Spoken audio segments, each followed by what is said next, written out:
Bab 2. Pelajaran 1. Orang kaya tidak bekerja untuk uang. Bagaimana saya bisa kaya? Ya, bisa kaya katakan bagaimana caranya agar aku bisa kaya? Ayah meletakkan koran yang dibacanya. Mengapa kamu ingin kaya, nak? Karena tadi pagi Ibu Jimmy datang ke sekolah dengan mengendarai mobil Cadillac, dan mereka pergi ke villa mereka di tepi pantai untuk liburan akhir pekan. Jimmy mengajak 3 temannya, tetapi saya dan Mike tidak diajak. Mereka bilang kami tidak diajak karena kami anak orang miskin. Mereka bilang begitu, tanya ayah ragu-ragu. Ya, mereka memang bilang begitu, jawab saya dengan nada sedih. Ayah saya menggeleng-gelengkan kepalanya dengan diam, membetulkan kacamatanya yang menempel di hidung dan melanjutkan membaca koran. Saya berdiri menantikan jawaban. Itu adalah tahun 1956. Saya berumur 9 tahun.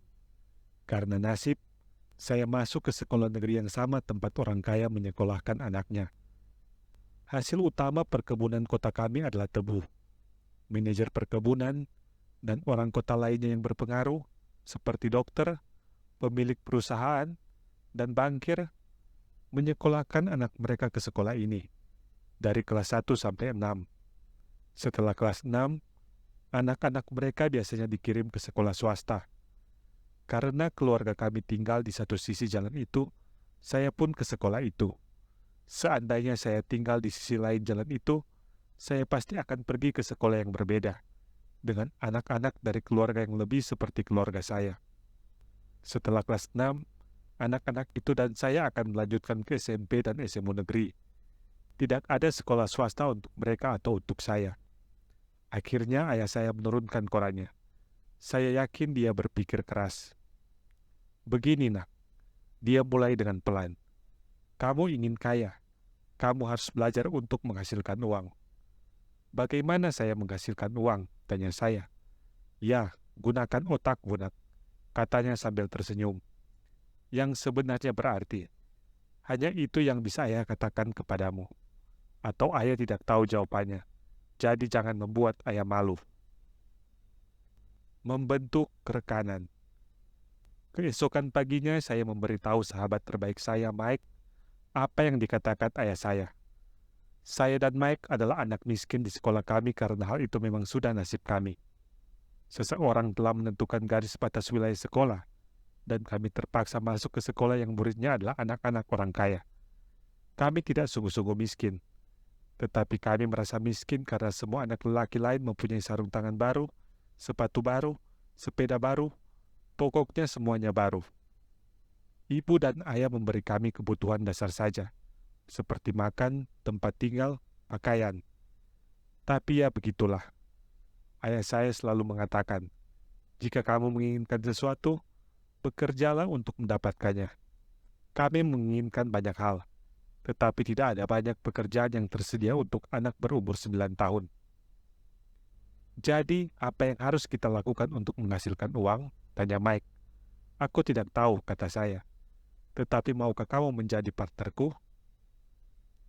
Dan segera pada Sabtu pagi, Mike menjadi rekan bisnis pertama saya. Kami menghabiskan pagi itu untuk mencari ide bagaimana mendapatkan uang. Ada kalanya kami membayangkan dan membicarakan orang-orang hebat yang sedang bersenang-senang di villa tepi pantai milik keluarga Jimmy. Agak menyakitkan, tapi itu bagus, karena itu memberi kami inspirasi untuk terus memikirkan cara menghasilkan uang. Akhirnya, siang hari itu, secerca cahaya menerangi benak kami. Mike mendapat gagasan yang diperoleh dari sebuah buku ilmu pengetahuan yang pernah dibacanya. Dengan penuh kegembiraan, kami berjabat tangan, dan kami sekarang mempunyai sebuah bisnis. Selama beberapa minggu selanjutnya, Mike dan saya mendatangi rumah tetangga, mengetuk pintu, dan meminta apakah mereka mau menyisihkan tub pasta gigi untuk kami. Meskipun memandang kami dengan penuh tanda tanya, banyak orang tua mengabulkan permintaan kami sambil tersenyum. Sebagian bertanya, apa yang hendak kami lakukan dengan tub itu? Dan jawaban kami singkat, maaf kami tidak bisa memberitahu Anda, ini rahasia bisnis. Ibu saya semakin menderita setiap minggunya. Kami memilih sebuah tempat di samping mesin cucinya sebagai tempat kami akan menimbun bahan mentah kami. Dalam kotak kardus berwarna coklat yang dulu digunakan untuk menaruh botol saus tomat, tumpukan cup pasta gigi bekas kami semakin bertambah. Akhirnya ibu saya mengambil tindakan tegas. Memandang tumpukan cup pasta gigi bekas yang berantakan dan kacau yang kami kumpulkan dari para tetangga telah mengusiknya. "Apa yang kalian lakukan?" tanyanya. "Saya tidak mau dengar lagi kalau ini bisnis rahasia. Saya sudah bosan. Kalian harus segera membereskan semua ini atau saya yang akan membuangnya." Mike dan saya mencari dalih dan memohon, menjelaskan bahwa kami akan segera mempunyai cukup materi dan segera mulai produksi. Kami memberitahu ibu bahwa kami masih menanti satu keluarga tetangga untuk menghabiskan pasta gigi mereka, sehingga kami mempunyai cukup tub. Akhirnya ibu memberi perpanjangan waktu 1 minggu. Saat untuk berproduksi semakin dekat, tekanan makin tinggi. Rekan pertama saya, Mike, sudah diancam dengan surat pengusiran dari ruang gudang kami oleh ibu saya sendiri. Menjadi tugas Mike untuk memberitahu tetangga untuk mempercepat pemakaian pasta gigi mereka, dengan mengatakan bahwa dokter gigi mereka menginginkan mereka menggosok gigi lebih sering. Saya mulai merencanakan proses produksi. Sesuai jadwal, produksi mulai seminggu kemudian. Ayah bersama seorang teman datang menengok 2 anak berumur 9 tahun di depan pintu garasi sibuk memproduksi sesuatu. Bubuk putih bertebaran di mana-mana. Di atas meja panjang terdapat kotak-kotak, kardus susu dari sekolah, dan alat pembangun keluarga kami penuh dengan batu bara yang terbakar merah membara. Ayah memasuki halaman dengan hati-hati, memarkir mobil dengan baik karena jalur produksi kami memblokir garasi. Ketika ayah dan temannya makin dekat, mereka melihat sebuah tungku baja berisi tub pasta gigi yang sedang dicairkan di atas tumpukan batu bara. Pada masa itu, pasta gigi belum menggunakan tub plastik seperti sekarang. Tub terbuat dari timah. Karena itu setelah dibakar, tub itu akan menetes ke dalam tungku baja yang kecil, melumer sampai menjadi cairan. Kemudian dengan pencapit tungku milik ibu, kami menuangkan timah cair itu melalui sebuah lubang kecil pada kotak-kotak susu. Kotak susu itu diisi penuh dengan gips kapur. Bubuk putih yang berserakan adalah gips sebelum kami campur dengan air. Karena tergesa-gesa, tanpa sengaja saya menjatuhkan kantong yang berisi gips sehingga pecah dan bertebaran seperti badai salju. Kotak susu itu adalah tempat untuk cetakan gips tersebut. Ayah dan temannya mengamati ketika kami dengan hati-hati menuangkan timah cair itu melalui sebuah lubang kecil di atas gips kapur berbentuk kubus. "Hati-hati," kata ayah saya. Saya mengangguk tanpa menoleh. Akhirnya setelah dituangkan semuanya, saya meletakkan tungku baja itu dan tersenyum pada ayah. "Kalian sedang bikin apa sih?" tanyanya dengan penuh tanda tanya. "Kami melakukan apa yang ayah katakan padaku. Kami akan menjadi orang kaya," kata saya. "Ya," kata Mike.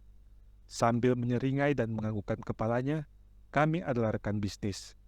"Terus, yang ada di dalam cetakan gips itu apa?" tanya ayah. "Lihat," kata saya. "Hasilnya pasti oke."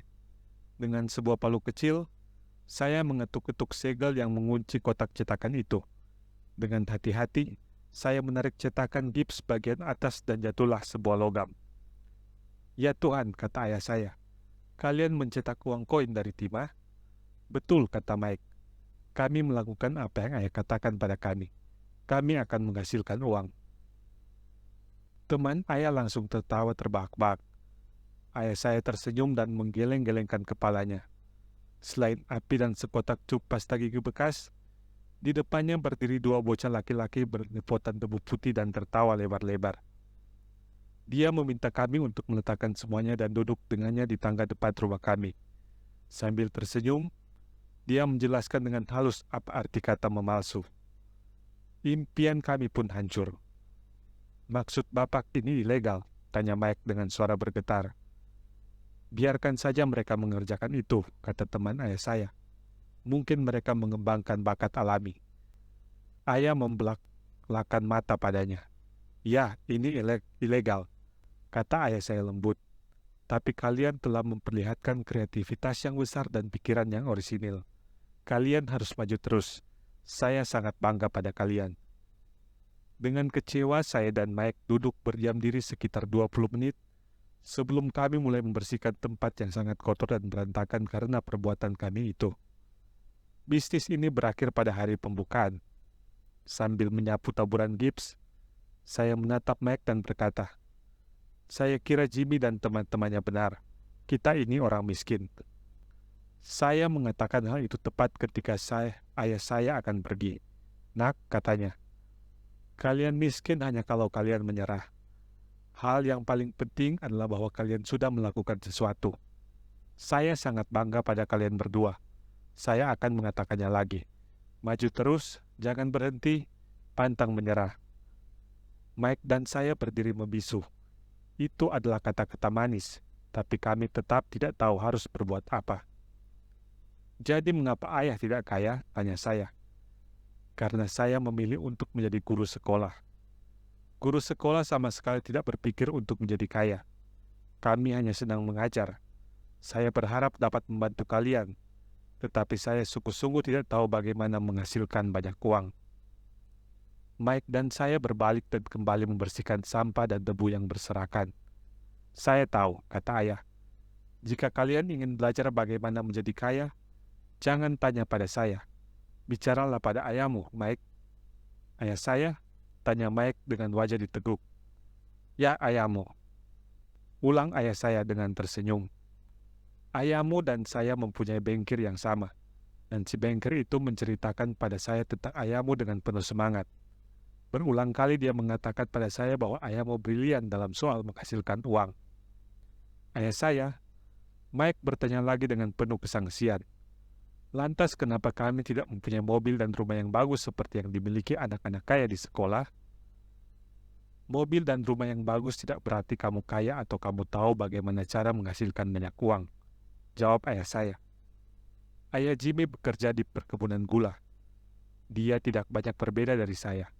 Dia bekerja untuk sebuah perusahaan, dan saya bekerja untuk pemerintah. Perusahaan membelikan mobil itu untuknya. Bila perusahaan gula terlilit masalah finansial, ayah Jimmy mungkin tidak akan mempunyai apa-apa lagi. Lain dengan ayahmu, Mike. Dia membangun sebuah imperium bisnis, dan saya menduga dalam beberapa tahun ke depan dia akan menjadi orang yang sangat kaya." Dengan itu Mike dan saya kembali bersemangat. Dengan semangat baru, kami mulai membersihkan kotoran yang diakibatkan oleh bisnis pertama kami yang mati. Sambil membersihkan, kami membuat rencana tentang bagaimana dan kapan berbicara dengan ayah Mike.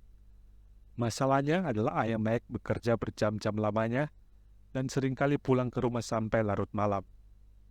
Ayahnya memiliki beberapa gudang, sebuah perusahaan konstruksi, sebuah toko waralaba, dan 3 restoran. Restoran itulah yang membuatnya pulang larut malam. Mike pulang naik bus setelah kami membersihkan semuanya. Malam itu juga dia bicara dengan ayahnya dan meminta apakah dia bersedia mengajari kami cara menjadi kaya. Mike berjanji untuk menelepon segera setelah dia bicara dengan ayahnya, sekalipun sudah larut malam. Telepon berdering pukul 20.30. "Oke," kata saya, "Sabtu depan." Dan saya menutup telepon. Ayah Mike setuju untuk bertemu dengan Mike dan saya. Sabtu pagi pukul 7.30, saya naik bus ke pinggiran kota yang miskin. Pelajaran mulai. Saya akan membayar kamu 10 sen per jam. Bahkan untuk upah standar tahun 1956, 10 sen per jam adalah rendah. Michael dan saya bertemu dengan ayahnya pagi itu pukul 8. Dia sudah sibuk dan sudah bekerja lebih dari 1 jam. Supervisor konstruksinya baru saja berangkat dengan truk pick-up-nya ketika saya berjalan menuju ke rumahnya yang sederhana, kecil dan kotor. Mike menemui saya di depan pintu. "Ayah masih telepon dan dia mengatakan agar kita menunggu di beranda belakang," kata Mike ketika dia membuka pintu. Lantai kayu tua itu berderit ketika saya melangkah memasuki rumah tua itu. Ada sebuah keset murah persis di balik pintu. Keset terletak di situ untuk menyembunyikan jejak kaki yang tak terhitung jumlahnya selama bertahun-tahun. Sekalipun bersih, keset itu sudah perlu diganti. Saya merasa ngeri ketika memasuki ruang keluarga yang sempit. yang sangat penuh dengan furnitur berbau apek yang sekarang hanya menjadi barang kolektor. Di sebuah dipan, dua wanita sedang duduk, sedikit lebih tua dari ibu saya. Di seberang wanita itu duduk seorang pria dengan pakaian kerja. Dia mengenakan pantalon dan baju kaki yang disetrika dengan rapi tetapi tanpa menggunakan kanji, dan sedang membereskan buku-buku kerja. Di sekitar 10 tahun lebih tua dari ayah saya. Saya kira dia berumur sekitar 45 tahun. Mereka tersenyum ketika Mike dan saya berjalan melewati mereka, menuju ke dapur, terus ke beranda yang menghadap ke halaman belakang. Saya balas tersenyum dengan malu-malu. "Siapa orang-orang itu?" tanya saya. "Oh, mereka bekerja untuk ayah saya. Bapak yang lebih tua itu mengurusi gudang ayah, dan ibu-ibu itu adalah para manajer restoran. Sedangkan yang kamu lihat sebelumnya adalah supervisor konstruksi, yang sedang menggarap proyek jalan raya sekitar 50 mil dari sini. Supervisornya, yang lain, yang sedang membangun jalanan di perumahan, sudah berangkat sebelum kamu datang kemari." "Apa setiap hari seperti ini?"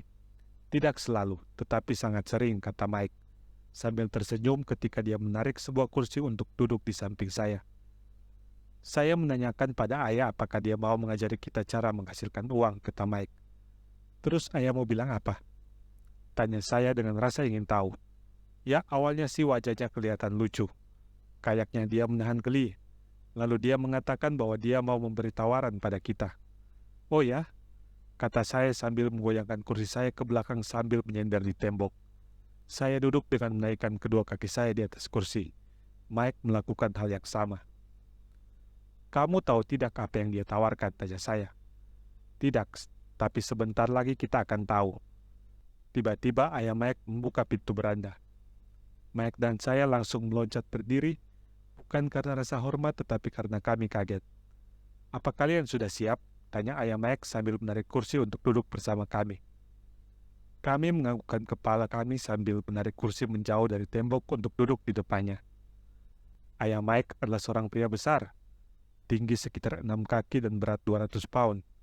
Ayah saya lebih tinggi, beratnya hampir sama, dan lebih tua 5 tahun dari ayah Mike.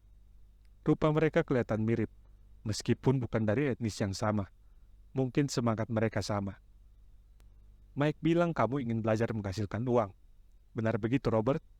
Saya mengangguk dengan cepat, tetapi dengan sedikit terintimidasi. Dia mempunyai banyak kekuatan di balik kata-kata dan senyumnya. "Oke, begini tawaran saya. Saya akan mengajar kalian, tetapi saya tidak akan melakukannya dengan cara yang diajarkan di kelas sekolah. Kalian bekerja untuk saya mengajar kalian.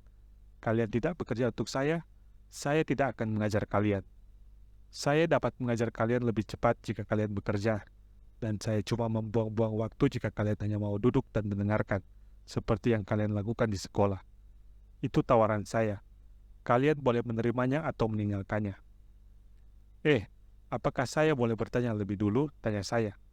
"Tidak. Kalian mau menerimanya atau tidak? Saya terlalu banyak pekerjaan, jadi saya tidak bisa membuang-buang waktu. Jika kalian tidak bisa mengambil keputusan, kalian tidak akan pernah belajar untuk menghasilkan uang." Kesempatan datang dan pergi dengan cepat. Mampu mengetahui kapan harus membuat keputusan cepat adalah keterampilan yang sangat penting. Kalian mempunyai kesempatan yang kalian minta. Sekolah mulai atau selesai dalam 10 detik, kata ayah Mike dengan senyum mengejek. "Terima," kata saya. "Terima," kata Mike. "Baik," kata ayah Mike. "Bu Martin akan datang 10 menit lagi. Setelah saya menemuinya, kalian ikut dia ke toko swalayan saya dan kalian bisa mulai bekerja. Saya akan membayar 10 sen per jam dan kalian akan bekerja selama 3 jam setiap hari Sabtu." "Tapi hari ini saya mau main bisbol," kata saya. Ayah Mike merendahkan suaranya dengan nada menggertak. "Terima atau tidak?" katanya. "Saya akan terima," jawab saya. "Memilih untuk bekerja dan belajar daripada bermain bisbol." Kemudian 30 sen. Pada Sabtu pagi pukul 9 yang indah, Mike dan saya bekerja untuk Bu Martin. Dia seorang wanita yang baik dan sabar. Dia selalu mengatakan bahwa Mike dan saya mengingatkan dia akan 2 putranya yang sudah dewasa dan telah pergi. Dia percaya pada kerja keras dan dia membuat kami bekerja. Dia adalah seorang penguasa tugas. Kami menghabiskan waktu 3 jam untuk mengambil barang-barang kalengan dari rak dan dengan sebuah kain lap membersihkan setiap kaleng dari debu yang menempel dan kemudian meletakkan kembali ke rak dengan rapi. Ini adalah pekerjaan yang amat sangat membosankan. Ayah Mike, yang saya sebut sebagai ayah saya yang kaya, memiliki 9 toko swalayan kecil dengan tempat parkir yang luas. Toko ini adalah versi awal dari toko swalayan 7-Eleven. Toko barang-barang kebutuhan yang kecil di mana orang membeli barang seperti susu, roti, mentega, dan rokok. Masalahnya, ini adalah Hawaii sebelum ada AC, air conditioning, dan karena itu pintu toko tidak bisa ditutup karena udara terlalu panas. Di kedua sisi toko, pintu harus dibuka lebar-lebar ke arah jalan dan tempat parkir. Setiap kali sebuah mobil melintas atau menuju tempat parkir, debu berterbangan dan masuk ke dalam toko, menempel pada semua barang. Karena itu, kami mempunyai pekerjaan sejauh tidak ada AC. Selama 3 minggu, Mike dan saya melapor kepada Bu Martin dan bekerja selama 3 jam. Siang hari pekerjaan kami selesai, dan dia meletakkan 3 uang logam kecil ke tangan kami masing-masing. Bahkan untuk anak umur 9 tahun pada pertengahan tahun 1950-an, uang 30 sen tidaklah terlalu menggembirakan. Saat itu, harga buku komik 10 sen. Jadi saya biasanya menghabiskan uang saya untuk membeli buku komik dan pulang ke rumah. Pada hari Rabu minggu keempat, saya siap keluar. Saya setuju bekerja karena saya ingin belajar menghasilkan uang dari ayah Mike. Dan sekarang saya menjadi seorang budak demi 10 sen setiap jamnya. Lebih dari itu semua, saya sudah tidak melihat ayah Mike semenjak hari Sabtu pertama dulu. Saya keluar, kata saya pada Mike saat makan siang. Makan siang sekolah sangat menyedihkan. Sekolah membosankan dan sekarang saya malah tidak punya hari Sabtu untuk dinanti-nantikan untuk bermain bisbol. Dan yang saya peroleh hanya 30 sen. Kali ini Mike tersenyum. "Apa yang kamu tertawakan?" tanya saya dengan rasa marah dan frustasi. Ayah sudah bilang sama saya bahwa hal ini akan terjadi. Dia bilang temuilah dia bila kamu siap keluar. "Apa?" kata saya dengan nada marah. Jadi dia sudah menunggu saya buak dengan pekerjaan ini? Kira-kira sih begitu, kata Mike. Ayah memang agak lain. Cara dia mengajar berbeda dari ayahmu. Ibu dan ayahmu banyak menguliahi. Ayah saya diam dan memang tidak banyak bicara. Bersabarlah sampai Sabtu ini. Saya akan memberitahu ayah bahwa kamu sudah siap keluar. Maksudmu aku sudah dijebak, begitu? Dijebak sih tidak, tapi bisa juga ya. Ayah akan menjelaskannya Sabtu nanti. Mengantre pada hari Sabtu. Saya sudah siap. Saya sudah disiapkan. Bahkan ayah kandung saya marah padanya. Ayah kandung saya, yang saya sebut ayah yang miskin, mengira bahwa ayah saya yang kaya telah melanggar undang-undang tenaga kerja karena mempekerjakan anak di bawah umur dan harus diselidiki. Ayah saya yang miskin dan terdidik mengatakan pada saya untuk menuntut apa yang pantas saya terima. Paling sedikit 25 sen per jam. Ayah saya yang miskin mengatakan jika saya tidak mendapat kenaikan upah, saya harus segera keluar. Bagaimanapun, kamu tidak membutuhkan pekerjaan sialan itu, katanya dengan marah. Pada hari Sabtu jam 8 pagi saya pergi ke rumah Mike. Duduklah dan silakan menunggu giliran, kata ayah Mike ketika saya masuk. Dia berbalik dan menghilang ke dalam kantor kecilnya di sebelah kamar tidur. Saya melihat sekeliling ruangan dan sama sekali tidak melihat Mike. Karena merasa aneh, dengan hati-hati saya duduk di samping 2 wanita yang saya lihat di sini 4 minggu sebelumnya. Mereka tersenyum dan menggeser dipan sehingga ada cukup tempat untuk saya. 45 menit berlalu dan hati saya mulai panas. 2 wanita itu telah menemuinya dan pergi 30 menit yang lalu. Pria yang lebih tua masuk ke ruangannya selama 20 menit dan sudah pergi juga. Rumah itu kosong, dan saya duduk di ruang keluarganya yang gelap pengap di hari yang indah dan cerah, menanti untuk berbicara dengan manusia kikir yang mengeksploitasi anak-anak. Saya bisa mendengarkan suara gersak-gersik di kantornya, percakapan di telepon, dan saya tetap diabaikan. Sebenarnya saya siap untuk pergi meninggalkan tempat itu, tapi karena suatu alasan saya tetap di situ. Akhirnya 15 menit kemudian, Tepat pukul 9, ayah yang kaya berjalan keluar dari kantornya, tidak mengatakan apapun, dan memberi tanda tangannya pada saya untuk memasuki kantornya yang kotor dan suram. "Saya tahu kamu menginginkan kenaikan upah atau keluar," kata ayah saya yang kaya sambil memutar kursi kantornya. "Ya, Bapak pasti tidak akan mempertahankan tawaran Bapak." Saya bicara apa adanya dengan nada hampir menangis. Sungguh menakutkan bagi seorang bocah berumur 9 tahun menghadapi orang dewasa. "Bapak bilang bahwa Bapak akan mengajar saya jika saya bekerja untuk Bapak, dan saya sudah bekerja untuk Bapak. Saya sudah bekerja keras. Saya bahkan sudah rela melepaskan permainan bisbol saya supaya bisa bekerja untuk Bapak. Ternyata Bapak tidak menepati janji. Bapak tidak mengajarkan apapun pada saya. Bapak licik seperti anggapan setiap orang di kota ini tentang Bapak. Bapak tawak. Bapak menginginkan semua uang yang masuk dan tidak memperhatikan karyawan Bapak. Bapak sudah membuat saya menunggu dan tidak menunjukkan rasa hormat sedikit pun pada saya. Saya hanyalah seorang anak kecil, dan saya pantas diperlakukan lebih baik." Ayah saya yang kaya menggoyang-goyang kursinya, menopang dagunya, dan sedikit membelalakan mata pada saya, seolah-olah dia mempelajari saya. "Tidak jelek, tidak mengecewakan," katanya.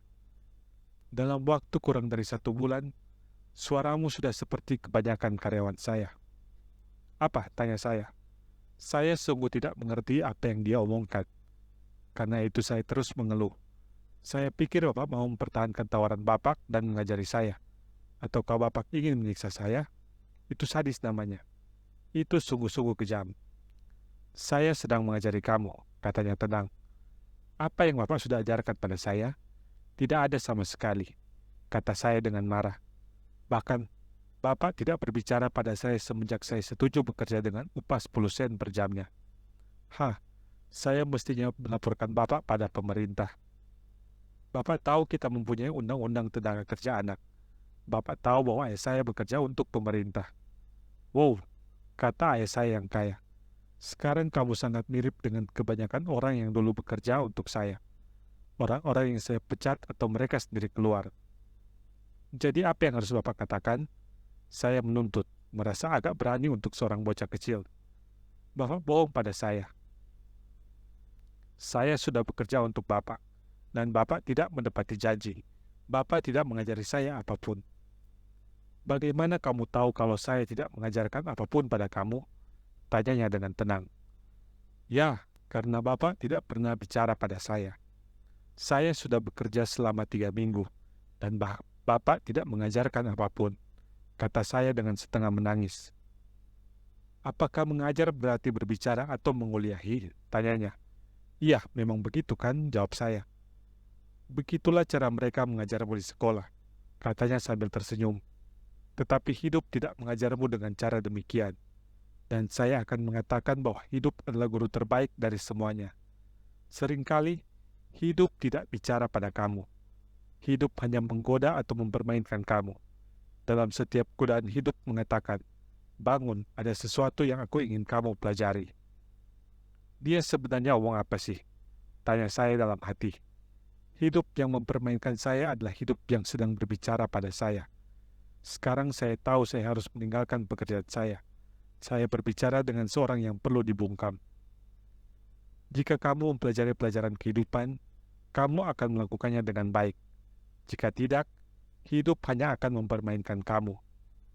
Orang melakukan 2 hal. Sebagian orang membiarkan hidup mempermainkan mereka, sementara yang lain marah dan balik membalas. Tetapi mereka membalasnya dengan melawan bos mereka, pekerjaan mereka, suami atau istri mereka. Mereka tidak tahu bahwa hiduplah yang mempermainkan mereka. Saya sungguh tidak mengerti apa yang dia omongkan. Hidup mempermainkan kita semua. Beberapa menyerah, yang lain melawan, dan sedikit saja yang belajar dari pelajaran hidup dan melangkah terus. Mereka menyambut hidup yang mempermainkan mereka. Bagi sedikit orang ini, hal itu berarti mereka mau dan ingin belajar sesuatu. Mereka belajar dan terus maju. Banyak yang keluar, dan sedikit yang seperti kamu berjuang dan bertempur. Ayah saya yang kaya berdiri dan menutup pintu jendela tua yang berderit dan perlu diperbaiki. "Jika kamu mempelajari pelajaran ini, kamu akan tumbuh menjadi orang muda yang bijak, makmur, dan bahagia. Jika kamu tidak mau belajar, kamu akan menghabiskan hidupmu dengan menyalahkan pekerjaan, upah yang rendah, atau bosmu karena masalahmu sendiri. Kamu akan menjalani hidup dengan harapan agar perubahan besar akan memecahkan semua masalah keuanganmu. Ayah saya yang kaya memandang saya untuk melihat apakah saya masih mendengarkan. Matanya bertatapan dengan mata saya. Kami memandang satu sama lain. Aliran komunikasi terjadi di antara kami lewat mata kami. Akhirnya saya menarik diri setelah saya menyerap pesan terakhirnya. Saya tahu dia benar. Saya menyalahkan dia. Padahal saya sudah minta untuk belajar. Saya melawan. Ayah saya yang kaya melanjutkan. Atau jika kamu macam orang yang tidak mempunyai keberanian, kamu hanya menyerah setiap kali hidup mempermainkan kamu. Jika kamu orang macam itu, sepanjang hidup kamu hanya akan mencari aman, melakukan hal-hal yang benar, menyelamatkan dirimu untuk suatu peristiwa yang tidak akan pernah terjadi. Maka kamu akan meninggal sebagai orang tua yang membosankan. Kamu akan mempunyai banyak teman yang sungguh-sungguh menyukai kamu karena kamu adalah pekerja keras yang baik.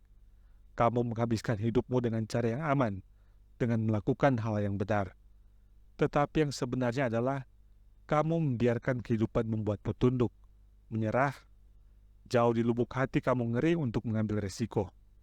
Kamu sungguh ingin menang, tapi rasa takut akan kekalahan lebih besar daripada sukacita kemenangan. Jauh di dalam hati, kamu dan hanya kamu akan tahu bahwa kamu tidak berusaha untuk itu. Kamu memilih untuk bermain dengan aman. Mata kami bertatapan kembali. Selama 10 detik, kami menatap satu sama lain dan menarik diri lagi setelah pesan itu diterima. Bapak telah mempermainkan saya, tanya saya. Beberapa orang mungkin berkata begitu, jawabnya sambil tersenyum.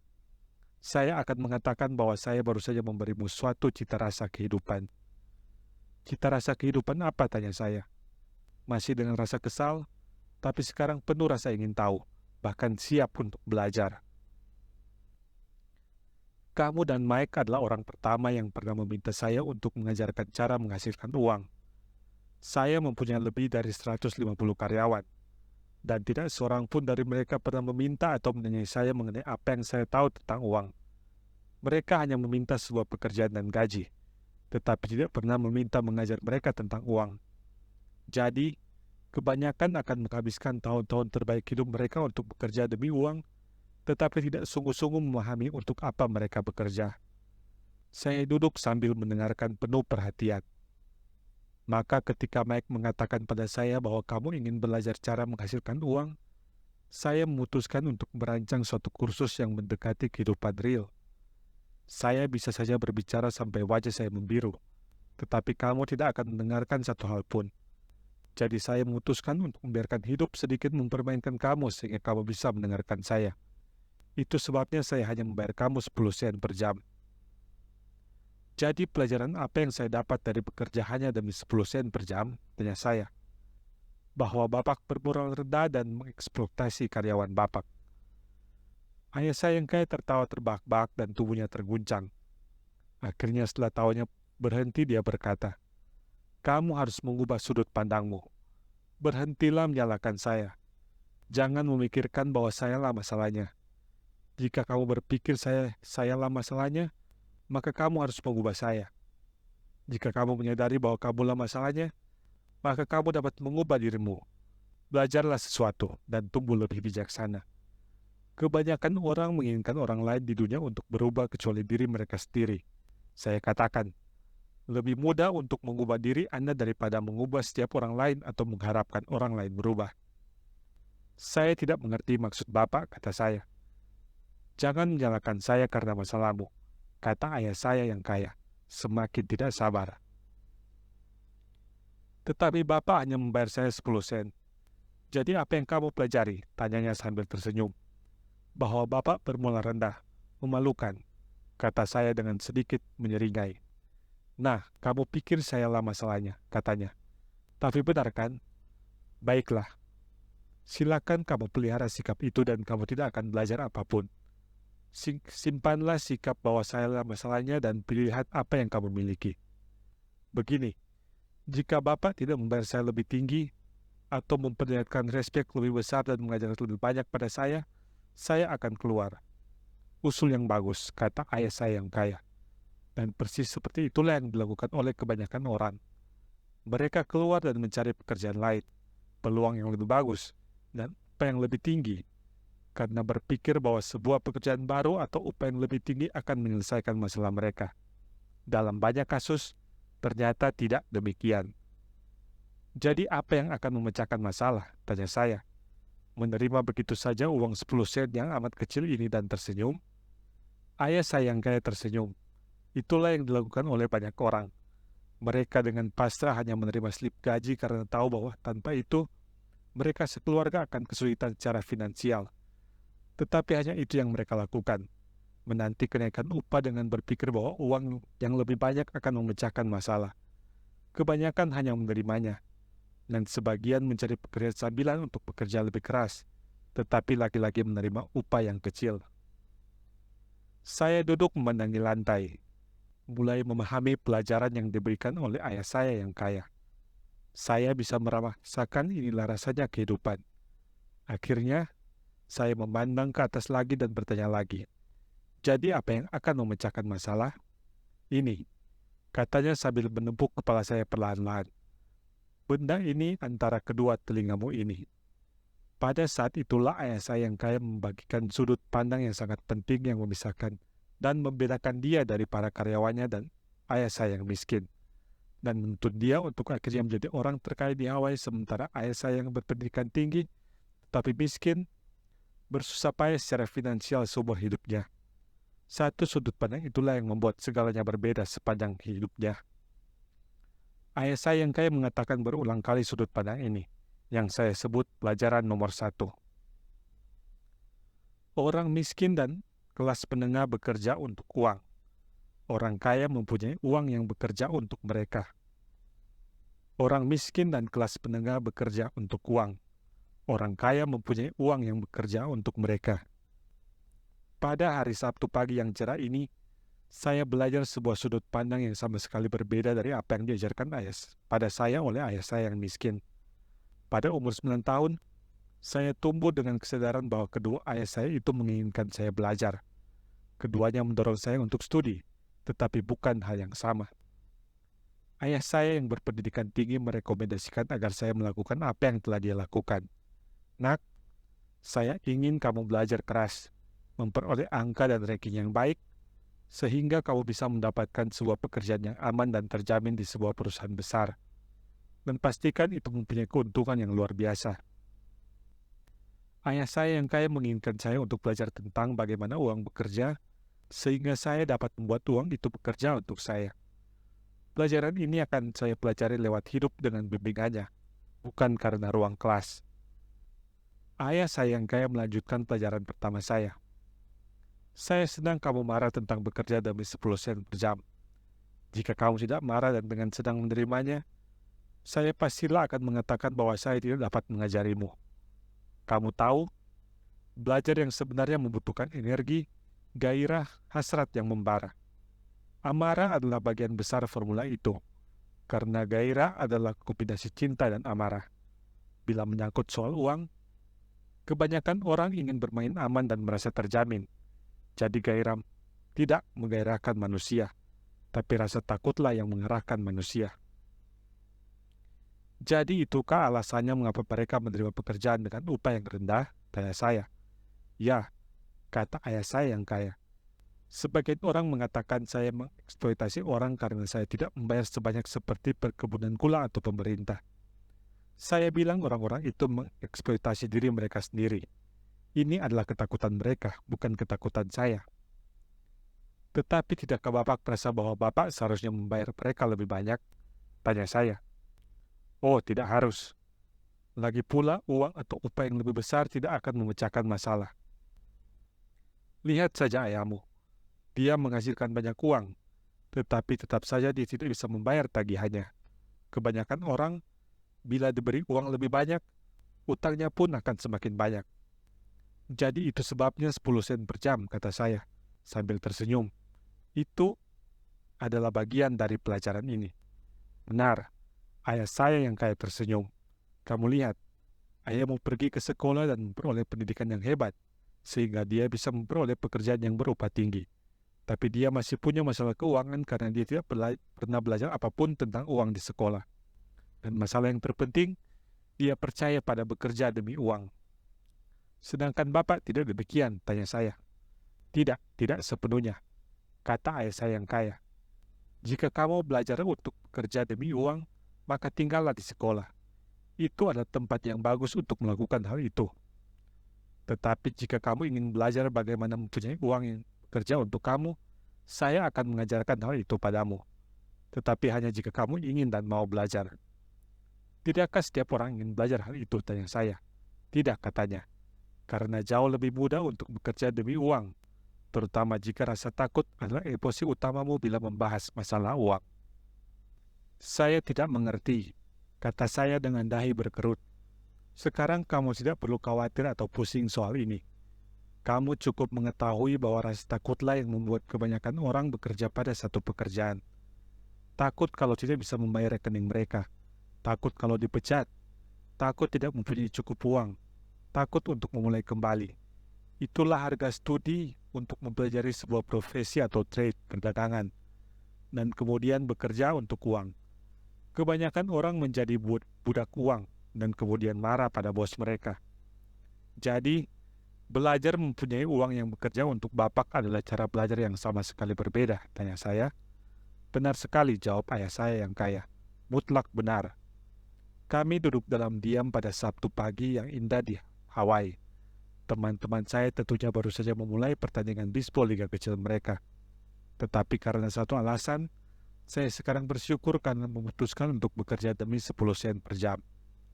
Saya merasa bahwa saya baru saja mempelajari sesuatu yang tidak akan dipelajari teman-teman saya di sekolah. Saya merasa bahwa saya baru saja mempelajari sesuatu yang tidak akan dipelajari teman-teman saya di sekolah. Siap untuk belajar? Tanya ayah saya yang kaya. Sangat siap, jawab saya sambil menyeringai. Saya menepati janji saya. Saya telah mengajari kamu dari jauh, kata ayah saya yang kaya. Pada umur 9 tahun, kamu telah mencicipi seperti apa rasanya bekerja untuk uang. Coba kalikan bulan terakhirmu dengan 50 tahun dan kamu akan memperoleh gagasan tentang apa yang dilakukan kebanyakan orang untuk menghabiskan hidup mereka. Saya tidak mengerti, kata saya. Bagaimana perasaanmu ketika menunggu dalam antrian untuk menemui saya? Akan dipecat atau meminta upah lebih besar? Takut, ngeri, kata saya. Jika kamu memilih bekerja untuk uang, seperti itulah kehidupan bagi banyak orang, katanya. Dan bagaimana perasaanmu ketika Bu Martin memberikan 3 keping uang di tanganmu untuk kerja selama 3 jam? Saya merasa sepertinya itu tidak cukup. Itu sepertinya bukan apa-apa. Saya kecewa, kata saya. Dan begitulah perasaan kebanyakan karyawan ketika mereka melihat slip gaji mereka, terutama setelah dipotong semua pajak dan potongan lainnya. Setidaknya kamu mendapat 100%. Yang Bapak maksudkan kebanyakan karyawan tidak mendapatkan seluruh upahnya? Tanya saya dengan rasa heran. Tidak 100% begitu, katanya. Tetapi pemerintah selalu mengambil bagiannya lebih dulu. Bagaimana mereka melakukan hal itu, tanya saya. Pajak, katanya. Kamu dipajaki bila kamu memperoleh hasil. Kamu dipajaki bila kamu membelanjakan uangmu. Kamu dipajaki bila kamu menabung. Bahkan kamu dipajaki bila kamu meninggal. Mengapa rakyat membiarkan pemerintah melakukan hal itu pada mereka? Orang kaya tidak, kata ayah saya yang kaya dengan tersenyum. Orang miskin dan kelas menengah memang membiarkan hal itu. Saya berani taruhan bahwa penghasilan saya lebih besar daripada ayahmu, tetapi dia membayar pajak lebih besar dari saya. Bagaimana bisa begitu? Tanya saya. Sebagai seorang bocah berumur 9 tahun, hal itu tidak masuk akal bagi saya. Mengapa orang mau membiarkan pemerintah melakukan hal itu pada mereka? Ayah saya yang kaya duduk termenung. Saya kira dia ingin saya mendengarkan daripada mengomel sendiri. Akhirnya saya mulai tenang. Saya tidak senang dengan apa yang telah saya dengar. Saya tahu ayah saya terus-menerus mengeluh soal membayar begitu banyak pajak ini dan itu. Tetapi sama sekali dia tidak berbuat apapun soal itu. Apakah hidup mempermainkan dia? Ayah saya yang kaya bergoyang perlahan-lahan dan tenang di kursinya memandangi saya. Siap untuk belajar, tanyanya. Saya menganggukkan kepala perlahan. Seperti yang telah saya katakan, ada banyak hal untuk dipelajari. Belajar bagaimana agar uang bekerja bagimu adalah pelajaran seumur hidup. Kebanyakan orang menjalani pendidikan universitas selama 4 tahun, dan pendidikan mereka berakhir.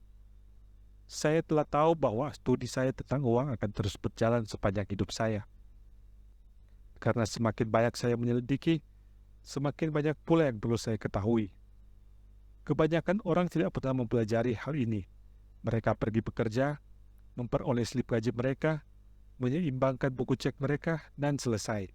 Ditambah lagi, mereka bertanya-tanya mengapa mereka mempunyai masalah uang.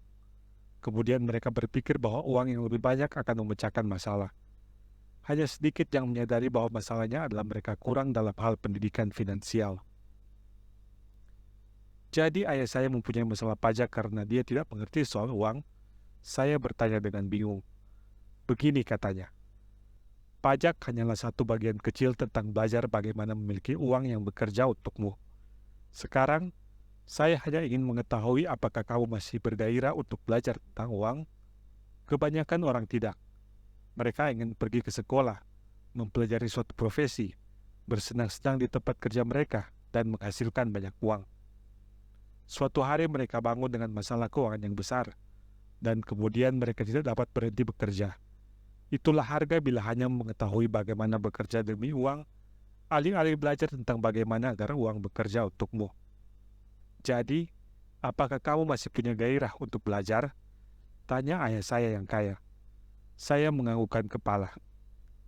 Bagus, kata ayah saya yang kaya. Sekarang kembalilah bekerja kali ini. Saya tidak akan membayarmu sama sekali. Apa? Saya terperanjat keheranan. Kamu sudah dengar? Tidak ada apa-apa.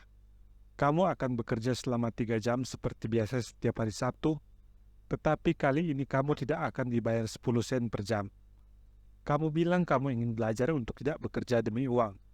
Jadi saya tidak akan membayar kamu sama sekali. Saya tidak percaya akan apa yang saya dengar. Saya sudah membicarakan hal ini dengan Mike. Dia sudah mulai bekerja, membersihkan debu, dan mengembalikan kaleng-kaleng keraknya tanpa upah. Lebih baik kamu segera kembali ke sana. Itu tidak adil, teriak saya. Bapak harus membayar sesuatu. Kamu bilang kamu mau belajar. Jika kamu tidak mempelajari hal ini sekarang, kamu akan tumbuh menjadi seperti dua ibu dan si bapak tua yang duduk di ruang tamu saya itu, bekerja untuk uang dan berharap saya tidak memecat mereka. Atau seperti ayahmu, menghasilkan banyak uang tapi dengan setupuk utang, dan berharap bahwa uang yang lebih banyak akan memecahkan masalahmu. Jika itu yang kamu inginkan, saya akan kembali ke kesepakatan awal kita, yaitu 10 sen per jam. Atau kamu dapat melakukan apa yang dilakukan oleh kebanyakan orang dewasa, mengeluh karena tidak mendapat upah yang cukup, keluar, dan mencari pekerjaan lain. Jadi apa yang harus saya lakukan, tanya saya. Ayah saya yang kaya menepuk kepala saya. Gunakan ini, katanya. Jika kamu menggunakan ini dengan baik, kamu akan segera berterima kasih pada saya karena memberimu kesempatan, dan kamu akan tumbuh menjadi orang kaya. Saya sendiri terpaku, tidak percaya bahwa saya telah diperlakukan dengan curang. Saya datang kemari untuk minta kenaikan upah, dan sekarang saya diberitahu untuk tetap bekerja tanpa upah apapun. Ayah saya yang kaya kembali menepuk kepala saya dan berkata, gunakan ini. Sekarang keluar dari sini dan kembalilah bekerja. Pelajaran 1. Orang kaya tidak bekerja untuk uang. Saya tidak memberitahu ayah saya yang miskin kalau sekarang saya bekerja tanpa upah. Dia pasti tidak akan mengerti. Dan saya tidak ingin menjelaskan sesuatu yang saya sendiri belum sungguh-sungguh paham. Selama 3 minggu berikutnya, Mike dan saya bekerja selama 3 jam setiap hari Sabtu tanpa upah apapun. Pekerjaan itu tidak mengganggu saya, dan rutinitas itu semakin mudah. Yang mengganggu saya adalah kesempatan bermain bisbol dan tidak punya uang untuk membeli beberapa buku komik. Ayah saya yang kaya mampir ke toko di siang hari pada minggu ketiga. Kami mendengar suara truknya berhenti di lapangan parkir dan kemudian suara mesin yang dimatikan. Dia masuk ke toko dan menyalami Bu Martin dengan sebuah pelukan. Setelah mengetahui bahwa segala sesuatunya di toko berjalan baik, dia menghampiri freezer es krim, mengambil 2 batang, membayarnya dan memberi tanda ajakan pada Mike dan saya. Ayo kita jalan-jalan. Kami berlarian menyeberangi jalan, menghindari beberapa mobil yang lalu lalang, dan berjalan melintasi lapangan berumput yang sangat luas, di mana beberapa orang dewasa bermain bisbol. Setelah duduk di sebuah meja piknik, dia menyodorkan es krim itu pada Mike dan saya. Bagaimana kabar kalian? Oke, kata Mike. Saya mengangguk setuju. Sudah belajar sesuatu? Tanya ayah yang kaya. Mike dan saya memandang satu sama lain, secara serentak mengangkat bahu dan menggelengkan kepala. Menghindari salah satu perangkap terbesar dalam hidup. Baik, kalian mempunyai permulaan berpikir yang lebih baik. Kalian menatap salah satu pelajaran terbesar dalam hidup. Jika kalian mempelajari pelajaran itu, kalian akan menikmati kehidupan bebas dan aman yang luar biasa. Jika kalian tidak mempelajari pelajaran itu, kalian akan sama saja seperti Bu Martin kebanyakan orang yang sedang bermain bisbol di lapangan ini. Mereka bekerja sangat keras untuk mendapatkan sedikit uang, bergantung pada ilusi keterjaminan kerja, merindukan liburan 3 minggu setiap tahunnya, dan uang pensiun yang amat kecil selama 45 tahun bekerja. Jika itu menyenangkan kalian, saya akan memberi kalian kenaikan upah sampai 25 sen per jam. Tetapi mereka adalah pekerja keras yang baik. Apakah Bapak menertawakan mereka? Saya menuntut. Sesungging senyum muncul di wajah ayah saya yang kaya. Bu Martin itu sudah seperti ibu saya sendiri. Saya pasti tidak akan sekejam itu. Mungkin saya kedengarannya kejam karena saya melakukan yang terbaik untuk menunjukkan sesuatu pada kalian berdua. Saya ingin memperluas pandangan kalian sehingga kalian dapat melihat sesuatu. Sesuatu yang kebanyakan orang tidak pernah beruntung untuk melihatnya karena penglihatan mereka terlalu sempit. Kebanyakan orang tidak pernah melihat perangkap yang mengurung mereka. Mike dan saya termenung, merasa tidak yakin dengan pesan itu. Dia kedengaran kejam, tapi kami dapat merasakan dia sungguh-sungguh menginginkan kami mengetahui sesuatu. Sambil tersenyum, ayah saya yang kaya berkata, "Tidakkah 25 sen per jam kedengaran bagus? Tidakkah itu membuat jantung kalian berdetak sedikit lebih cepat?" Saya menggelengkan kepala tidak, tetapi sebenarnya ya. 25 sen per jam jelas akan merupakan jumlah yang besar bagi saya. Baik, saya akan membayar kalian $1 per jam, katanya lagi sambil menyeringai. Sekarang jantung saya mulai berpacu, otak saya menjerit. Ambil saja, ambil. Saya tidak yakin dengan apa yang saya dengar. Karena terpaku, saya tidak mengatakan apapun. Oke, $2 per jam. Otak dan jantung kecil saya yang baru berumur 9 tahun hampir meledak.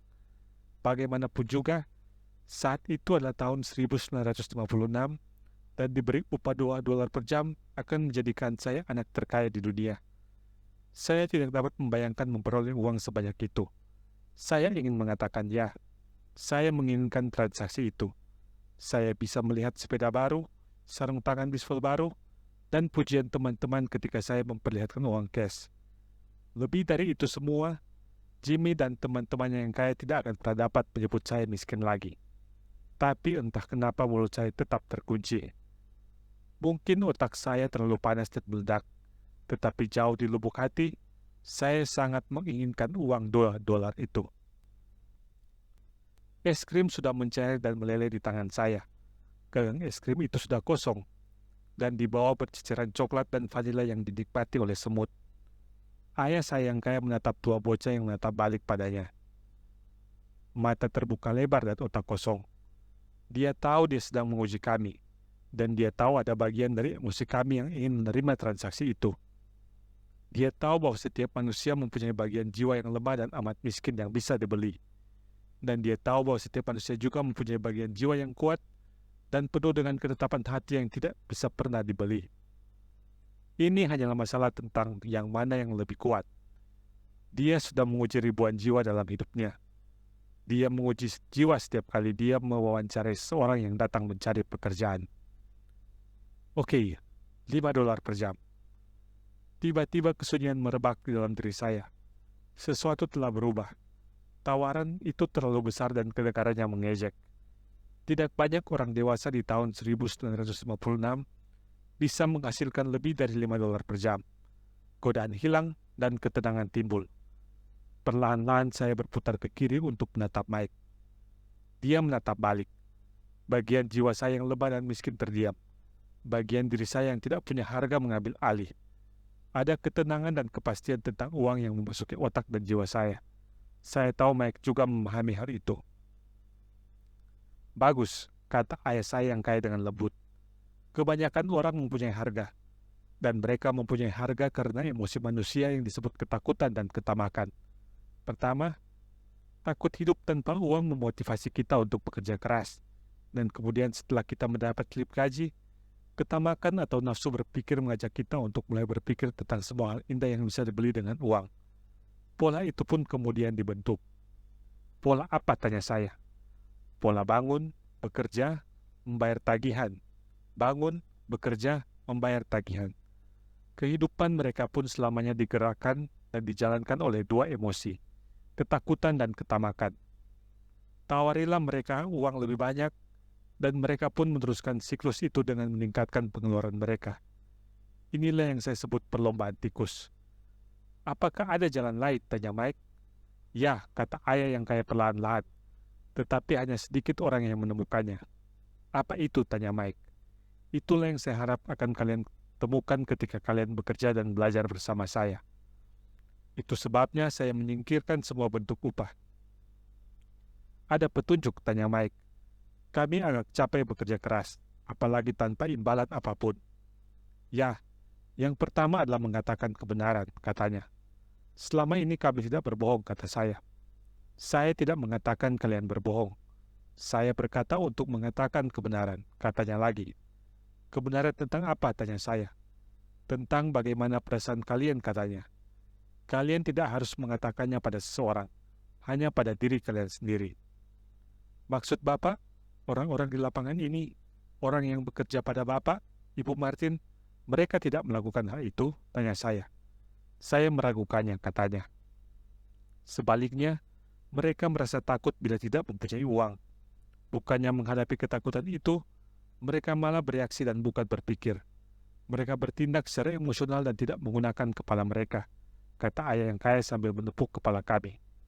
Kemudian mereka mendapat sedikit hasil, dan emosi kegembiraan, hasrat, dan ketamakan kembali mengambil alih. Dan lagi-lagi mereka bereaksi, bukan berpikir. Jadi emosi mereka yang berpikir, kata Mike.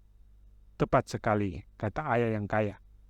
Bukannya mengatakan kebenaran tentang apa yang mereka rasakan, mereka malah bertindak menurut perasaan mereka, sehingga tidak mampu berpikir. Mereka merasa takut, karena itu mereka pergi bekerja, dengan harapan bahwa uang akan meredakan ketakutan itu, tetapi ternyata tidak. Ketakutan itu tetap menghantui mereka, dan karenanya mereka kembali bekerja, lagi-lagi berharap bahwa uang akan menenangkan ketakutan mereka, dan ternyata tidak lagi. Ketakutan telah menjebak mereka untuk bekerja, memperoleh uang, bekerja, memperoleh uang, dengan harapan agar ketakutan itu pergi. Tetapi setiap hari ketika mereka bangun, ketakutan itu pun bangun bersama mereka. Bagi jutaan orang, ketakutan itu membuat mereka terjaga sepanjang malam, menyebabkan malam hari menjadi penuh kegalauan dan kecemasan. Karena itu mereka bangun dan pergi bekerja, dengan harapan upah yang mereka terima akan membunuh ketakutan yang menggerogoti jiwa mereka. Uang mengendalikan hidup mereka, dan mereka menolak untuk mengatakan kebenaran ini. Uang menguasai emosi mereka, dan karena itu juga menguasai jiwa mereka. Ayah saya yang kaya duduk terdiam, membiarkan kata-katanya mengendap. Mike dan saya mendengar apa yang dia katakan, tetapi tidak memahami sepenuhnya apa yang dia omongkan. Saya hanya tahu bahwa saya seringkali bertanya-tanya mengapa orang dewasa bergegas-gegas untuk bekerja. Kelihatannya tidak terlalu menyenangkan, dan mereka tidak pernah kelihatan begitu bahagia. Tetapi sesuatu memaksa mereka untuk tetap bergegas-gegas bekerja. Menyadari bahwa kami sangat hanyut dalam topik yang dia bicarakan, ayah saya yang kaya itu mengatakan, "Saya ingin kalian menghindari perangkap itu. Itu yang sungguh-sungguh ingin saya ajarkan pada kalian. Tidak hanya menjadi kaya, Karena menjadi kaya tidaklah memecahkan masalah. Kenapa tidak? Tanya saya kaget. Tidak, kekayaan tidak memecahkan masalah. Saya akan menjelaskan emosi yang lain, yaitu hasrat dan atau keinginan. Ada yang menyebutnya ketamakan, tapi saya lebih senang menyebutnya keinginan. Sangatlah wajar bila orang menginginkan sesuatu yang lebih baik, lebih indah, lebih menyenangkan. Jadi orang bekerja untuk uang karena keinginan. Mereka menginginkan uang untuk kesenangan yang mereka pikir bisa mereka beli. Tetapi kesenangan yang dibawa oleh uang seringkali tidak lama. Dan mereka pun segera menginginkan uang lebih banyak untuk mendapatkan kesenangan lebih banyak, kenikmatan lebih banyak, kenyamanan lebih banyak, dan keterjaminan lebih banyak. Karena itu mereka terus bekerja, mengira bahwa uang akan menenangkan jiwa mereka yang diganggu oleh rasa takut dan keinginan. Tetapi uang tidak dapat menenangkan jiwa. Apa orang kaya juga begitu? Orang kaya juga termasuk. Kenyataannya, alasan banyak orang kaya adalah kaya bukan karena keinginan tetapi karena rasa takut. Sesungguhnya mereka berpikir bahwa uang dapat menyingkirkan rasa takut tidak memiliki uang, menjadi miskin, sehingga mereka menimbun bertonton uang hanya untuk mendapati bahwa ketakutan itu semakin parah. Mereka sekarang takut kehilangan uang. Saya mempunyai beberapa teman yang tetap bekerja keras sekalipun mereka mempunyai uang berlimpah. Saya tahu orang yang sekarang mempunyai uang jutaan dolar menjadi lebih takut ketimbang ketika mereka miskin. Mereka sangat ngeri kalau kehilangan semua uang mereka. Ketakutan yang mendorong mereka untuk menjadi kaya semakin buruk. Bagian jiwa mereka yang lemah dan miskin sesungguhnya menjerit lebih keras. Mereka tidak ingin kehilangan rumah yang besar, mobil yang mewah, kehidupan kelas atas yang telah dibeli dengan uang. Mereka mengkhawatirkan apa yang akan dikatakan oleh teman-teman jika mereka kehilangan semua orang mereka dan jatuh miskin. Banyak yang secara emosional sedang merana, sedih dan neurotis, meskipun mereka kelihatan kaya dan mempunyai uang lebih. Kalau begitu, apakah orang miskin lebih bahagia? Tidak, saya kira tidak. Jawab ayah saya yang kaya.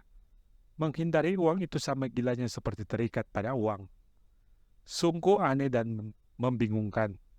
Kami menatap ayah yang kaya ini dengan minat yang amat besar, padahal sebelumnya kami mungkin akan mengabaikannya begitu saja.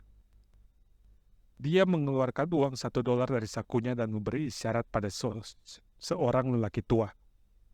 Melihat uang itu, lelaki yang ada di kejauhan itu segera datang, mengambil uang itu, berterima kasih sedalam-dalamnya pada ayah saya yang kaya, dan langsung kelihatan sangat senang dengan nasib baiknya itu. Dia tidak jauh berbeda dengan kebanyakan karyawan saya, katanya. Saya telah bertemu dengan begitu banyak orang yang mengatakan, oh saya tidak tertarik pada uang. Tapi mereka bekerja di suatu tempat selama 8 jam setiap harinya. Itu menyangkal kebenaran. Jika mereka memang tidak tertarik pada uang, lantas mengapa mereka bekerja? Pemikiran semacam itu mungkin lebih gila ketimbang seorang yang menimbun uang. Sementara saya duduk mendengarkan ayah saya yang kaya, pikiran saya melayang ke perkataan ayah saya sendiri yang jumlahnya tak terhitung. Saya tidak tertarik pada uang. Begitu sering dia mengucapkan perkataan itu. Dia juga membohongi dirinya dengan mengatakan, saya bekerja karena saya mencintai pekerjaan saya.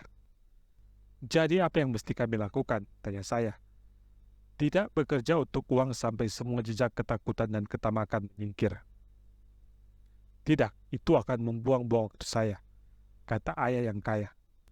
Emosi adalah hal yang membuat kita manusiawi, membuat kita real.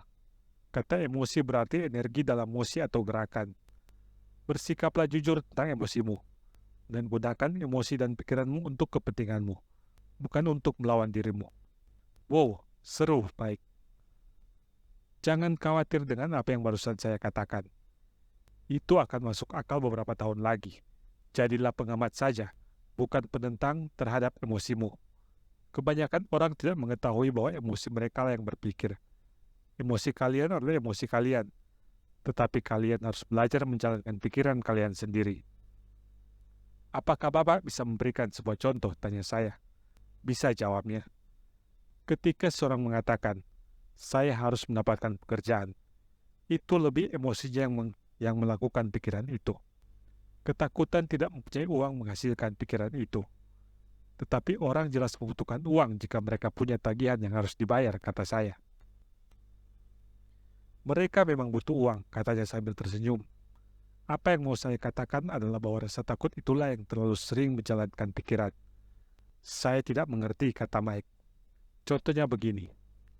Katanya, jika rasa takut tidak mempunyai cukup uang timbul, mereka tidak segera mencari pekerjaan sehingga dapat memperoleh sejumlah uang untuk mengusir ketakutan itu. Tetapi mereka malah bertanya pada diri mereka sendiri, apakah suatu pekerjaan akan merupakan pemecahan terbaik untuk rasa takut ini untuk jangka panjang? Menurut saya jawabannya adalah tidak, terutama jika kalian meneliti masa hidup seseorang. Pekerjaan hanyalah solusi jangka pendek, padahal masalah finansial adalah masalah seumur hidup. Tetapi ayah saya selalu mengatakan, teruslah sekolah, raihlah ranking yang bagus, sehingga kamu bisa mendapatkan pekerjaan yang aman dan terjamin, kata saya dengan bimbang. Ya, saya tahu dia mengatakan itu, kata ayah yang kaya sambil tersenyum. Kebanyakan orang menganjurkan itu, dan itu adalah gagasan yang baik bagi kebanyakan orang. Tetapi orang membuat anjuran itu terutama karena rasa takut. Maksud Bapak ayah saya mengatakan itu karena dia takut? Ya, katanya. Dia sangat takut kalau kamu tidak akan mampu memperoleh uang dan tidak dapat masuk ke dalam masyarakat. Jangan salah tafsirkan saya. Dia mencintai kamu dan menginginkan yang terbaik untukmu. Dan saya kira ketakutannya dibenarkan. Pendidikan dan pekerjaan memang penting. Tetapi hal itu tidak menyelesaikan rasa takut. Kamu tahu bahwa rasa takut yang sama yang membuatnya bangun di pagi hari untuk memperoleh sejumlah uang adalah rasa takut yang menyebabkan dia begitu fanatik soal kamu harus ke sekolah. Jadi saran Bapak apa? Tanya saya. Saya ingin mengajar kalian untuk mengetahui dan menguasai kekuatan uang. Tidak takut pada uang, ini tidak mereka ajarkan di sekolah. Jika kalian mempelajari hal ini, kalian akan menjadi budak uang. Akhirnya hal ini masuk akal juga. Dia menginginkan kami untuk memperluas pandangan kami, untuk melihat apa yang tidak bisa dilihat oleh Bu Martin, karyawan-karyawannya, atau bahkan oleh ayah saya sendiri. Dia menggunakan contoh-contoh yang kedengarannya kejam pada saat itu, tetapi saya tidak pernah melupakannya. Visi saya diperluas pada hari itu, dan saya dapat mulai melihat perangkap yang menghalangi banyak orang. Kalian lihat, kita semua pada dasarnya adalah karyawan. Hanya saja kita bekerja pada tingkatan yang berbeda, kata ayah yang kaya. Saya hanya menginginkan agar kalian mempunyai kesempatan untuk menghindari perangkap itu. Perangkap itu disebabkan oleh dua emosi, ketakutan dan keinginan. Gunakan keduanya untuk kepentingan kalian, bukan untuk melawan kalian. Itu yang ingin saya ajarkan pada kalian. Saya tidak tertarik kalau hanya mengajar kalian menghasilkan setumpuk uang. Itu tidak akan menyelesaikan ketakutan atau keinginan. Jika kalian tidak terlebih dulu menyelesaikan masalah ketakutan dan keinginan ini, dan kalian menjadi kaya, kalian hanya akan menjadi seorang budak dengan upah yang tinggi. Jadi bagaimana kami menghindari perangkap itu, tanya saya. Sebab utama kemiskinan atau masalah finansial adalah ketakutan dan kebodohan atau ketidaktahuan, bukan soal ekonomi, pemerintah, atau orang kaya. Ketakutan dan ketidaktahuan yang dibebankan pada diri sendiri itulah yang membuat orang terus terjebak. Jadi kalian tetap pergi ke sekolah dan memperoleh gelar di perguruan tinggi, dan saya akan mengajar kalian bagaimana menjauhi perangkap itu. Sebagian dari teka-teki itu mulai terjawab. Ayah saya yang berpendidikan tinggi mempunyai pendidikan dan karakter yang bagus, tetapi sekolah tidak memberitahu dia bagaimana mengatasi uang atau ketakutannya. Menjadi jelas bahwa saya dapat belajar hal-hal yang berbeda dan penting dari dua ayah. Ayah sudah membicarakan soal rasa takut tidak mempunyai uang. Lantas bagaimana keinginan akan uang bisa mempengaruhi pikiran kita? Tanya Mike. Bagaimana perasaan kalian ketika saya menguji kalian dengan kenaikan upah? Apakah kalian memperhatikan bahwa keinginan kalian juga naik? Kami menganggukkan kepala. Dengan tidak menyerah pada emosi, kalian mampu menunda reaksi kalian dan berpikir. Itu yang paling penting. Kita akan selalu mempunyai emosi ketakutan dan keinginan. Mulai saat ini, sangatlah penting bagi kalian untuk menggunakan emosi itu untuk keuntungan kalian dan untuk jangka panjang. dan tidak begitu saja membiarkan emosi kalian memimpin kalian dengan mengendalikan pikiran kalian. Kebanyakan orang menggunakan ketakutan dan ketamakan melawan diri mereka sendiri. Itulah awal kebodohan. Kebanyakan orang menjalani hidup mereka dengan mengejar upah, membayar kenaikan, dan keterjaminan kerja karena emosi, keinginan, dan ketakutan. Tidak sungguh-sungguh mempertanyakan kemana pikiran yang digerakkan emosi itu menuntut mereka. Itu mirip gambar seekor keledai yang menarik sebuah gerobak, dengan si pemilik yang menjuntaikan sebuah wortel persis di depan hidung si keledai. Si pemilik keledai mungkin pergi kemana dia suka, tetapi keledai itu hanya mengejar sebuah ilusi. Besok hanya akan ada wortel lain untuk si keledai. Maksud ayah saat saya mulai membayangkan sebuah sarung tangan bisbol yang baru, permen atau mainan, itu sama halnya dengan wortel bagi seekor keledai, tanya Mike. Ya, dan ketika kalian semakin tua, mainan kalian semakin mahal. Sebuah mobil baru, kapal baru, dan rumah besar membuat teman kalian terkesan, kata ayah yang kaya dengan tersenyum. Ketakutan mendorong kalian keluar pintu, dan keinginan berteriak memanggil kalian, mengajak kalian menuju batu karang. Itulah perangkap. Jadi apa jawabannya, tanya Mike. Apa yang mengintensifkan ketakutan dan keinginan adalah kebodohan. Itu sebabnya orang kaya dengan banyak uang sering mempunyai ketakutan lebih besar bila mereka semakin kaya. Uang adalah wortel, ilusi. Jika keledai dapat melihat seluruh gambaran itu, ia mungkin memikirkan kembali pilihannya untuk mengejar wortel. Ayah saya yang kaya terus menjelaskan bahwa kehidupan manusia adalah sebuah perjuangan antara kebodohan dan iluminasi. Dia menjelaskan bahwa setelah seseorang berhenti mencari informasi dan pengetahuan tentang dirinya, kebodohan pun mulai terjadi. Perjuangan itu adalah keputusan dari waktu ke waktu untuk belajar membuka atau menutup pikiran. Lihat, sekolah adalah sangat-sangat penting. Kalian pergi ke sekolah untuk belajar suatu keterampilan atau profesi agar menjadi anggota masyarakat yang bisa menyumbangkan sesuatu. Setiap kebudayaan membutuhkan guru, dokter, perawat, mekanik, artis, juru masak, usahawan, polisi, petugas pemadam kebakaran, tentara. Sekolah melatih mereka sehingga kebudayaan kita bisa maju dan berkembang, kata ayah yang kaya. Sayangnya bagi banyak orang, sekolah adalah akhir, bukan permulaan. Ada kesunyian yang panjang di antara kami. Ayah yang kaya tersenyum. Saya tidak memahami segala sesuatu yang dia katakan pada hari itu. Akan tetapi seperti hanya kebanyakan guru besar, yang kata-katanya terus mengajar selama bertahun-tahun, seringkali bahkan lama setelah mereka tiada, kata-kata ayah yang kaya masih saya ingat sampai hari ini. Saya telah bersikap sedikit kejam hari ini, kata ayah yang kaya. Kejam untuk suatu alasan. Saya ingin agar kalian selalu ingat akan percakapan ini. Saya ingin kalian selalu memikirkan Bu Martin. Saya ingin kalian selalu memikirkan keledai itu. Jangan pernah lupa, karena dua emosi kalian, ketakutan dan keinginan, bisa menuntun kalian ke dalam perangkap hidup yang paling besar. Jika kalian tidak menyadari hal itu mengendalikan pikiran kalian, menghabiskan hidup dalam ketakutan, tidak pernah menggali mimpi-mimpi kalian adalah kejam. Bekerja keras demi uang, berpikir bahwa uang akan membelikan hal-hal yang akan menyenangkan kalian adalah kejam juga. Terjaga di tengah malam karena ngeri tentang membayar rekening adalah cara yang mengerikan untuk hidup. Menjalani hidup dengan diatur oleh besarnya upah yang diterima bukanlah hidup yang sesungguhnya. Berpikir bahwa sebuah pekerjaan akan membuat kalian merasa terjamin sama artinya dengan berbohong pada diri kalian sendiri. Itu kejam, dan saya ingin kalian menghindari perangkap itu, jika mungkin. Saya sudah menyaksikan bagaimana uang menguasai hidup orang. Jangan biarkan hal itu terjadi pada kalian. Kalian camkan baik-baik. Jangan sampai uang mengendalikan hidup kalian. Sebuah bola menggelinding di bawah meja kami. Ayah yang kaya mengambilnya dan melemparkannya kembali. Jadi apa hubungan kebodohan dengan ketamakan dan ketakutan? Tanya saya.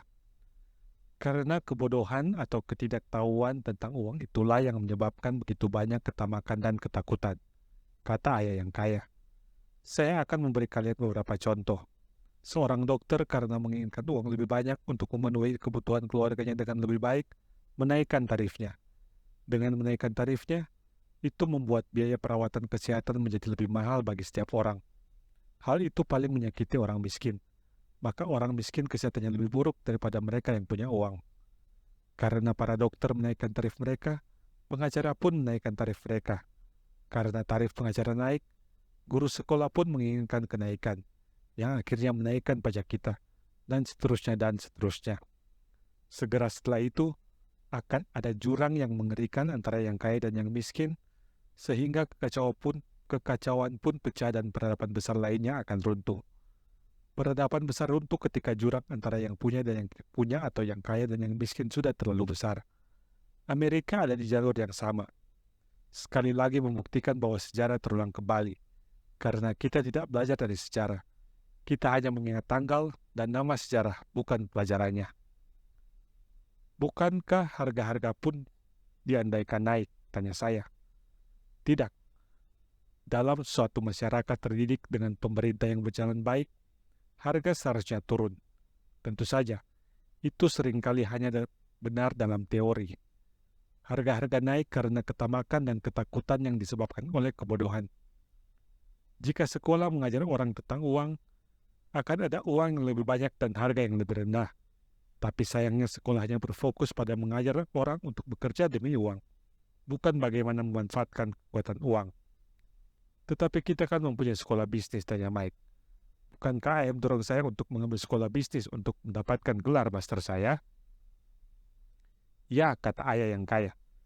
Tetapi terlalu sering sekolah bisnis melatih karyawan-karyawan yang merupakan juru hitung berotak udang yang canggih. Surga melarang juru hitung berotak udang mengambil alih bisnis. Yang mereka lakukan adalah melihat jumlah, mempecat orang, dan mematikan bisnis. Saya tahu karena saya mempekerjakan juru hitung berotak udang. Yang mereka pikirkan hanya mengurangi biaya dan menaikkan harga, yang menyebabkan lebih banyak masalah. Menghitung memang penting. Saya berharap lebih banyak orang mengetahui hal itu. Tetapi ini pun bukan gambaran yang menyeluruh, tambahnya dengan marah. Jadi adakah jawabannya? Tanya Mike. Ya, kata ayah yang kaya. Belajarlah menggunakan emosi kalian untuk berpikir, bukan berpikir dengan emosi kalian. Ketika kalian menguasai emosi kalian, pertama-tama dengan menyetujui untuk bekerja tanpa upah apapun, saya tahu di situ ada harapan. Ketika kalian menahan lagi emosi kalian ketika saya menguji kalian dengan apa yang lebih tinggi, kalian belajar lagi untuk berpikir ketimbang diperintah secara emosional. Itu adalah langkah pertama. Mengapa langkah itu begitu penting, tanya saya. Ya, terserah kalian untuk mengetahuinya.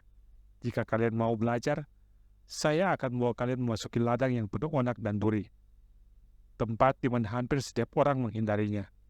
Saya akan membawa kalian ke tempat di mana kebanyakan orang takut untuk pergi ke sana. Jika kalian pergi bersama saya, kalian akan melepaskan gagasan bekerja demi uang dan belajar untuk mempunyai uang yang bekerja untuk kalian.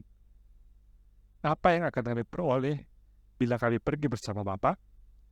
Kalau kami setuju untuk belajar dari Bapak, apa yang akan kami peroleh, tanya saya. Sama seperti yang diperoleh si kancil, kata ayah yang kaya. Bebas dari boneka yang dilumuri ke tanangka, jebakan yang dipasang oleh Pak Tani. Apa ladang yang dipenuhi onak dan duri itu ada? Tanya saya. Ada, kata ayah yang kaya. Ladang berduri itu adalah ketakutan dan ketamakan kita. Berani memasuki ketakutan kita dan menghadapi ketamakan, kelemahan, dan kemelaratan kita adalah jalan keluar. Dan jalan keluar itu adalah melalui pikiran, dengan memilih pikiran-pikiran kita. Apa maksudnya memilih pikiran kita, tanya Mike, bingung. Maksudnya, memilih apa yang kita pikirkan daripada bereaksi menurut emosi kita. Jangan cuma bangun dan pergi bekerja untuk memecahkan masalah kalian, hanya karena merasa takut kalau tidak mempunyai uang untuk membayar rekening atau utang. Berpikir jelas membutuhkan waktu untuk mengajukan sebuah pertanyaan pada diri kalian sendiri. Sebuah pertanyaan seperti, apakah bekerja lebih keras merupakan solusi terbaik untuk masalah ini? Kebanyakan orang begitu ngeri untuk mengatakan kebenaran pada diri mereka sendiri, bahwa mereka dikuasai ketakutan, sehingga mereka tidak dapat berpikir, apalagi keluar dari masalah mereka. Boneka yang dilumuri getah dangka mengalahkan mereka. Itulah yang saya maksudkan dengan memilih pikiran kita.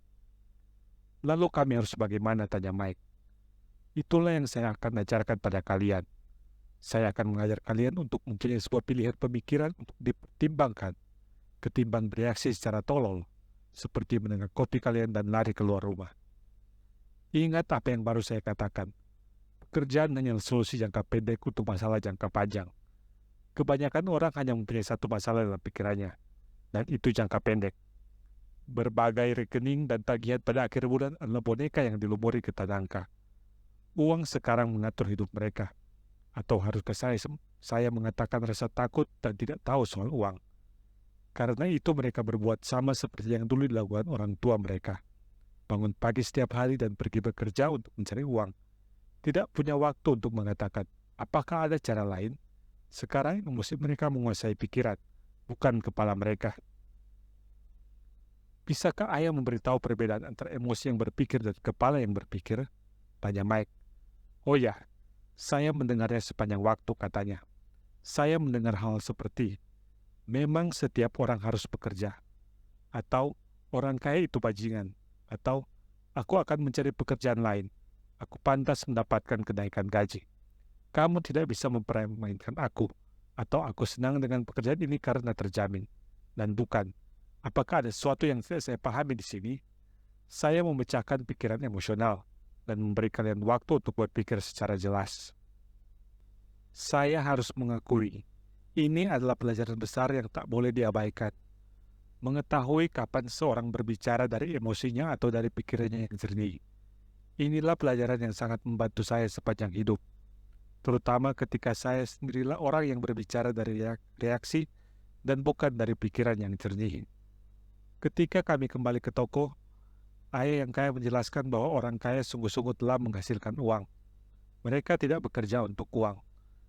Dia terus menjelaskan bahwa ketika Mike dan saya sedang mengecek kepingan 5 sen dari timah, dengan mengira bahwa kami menghasilkan uang, kami sudah sangat dekat dengan cara berpikir orang kaya.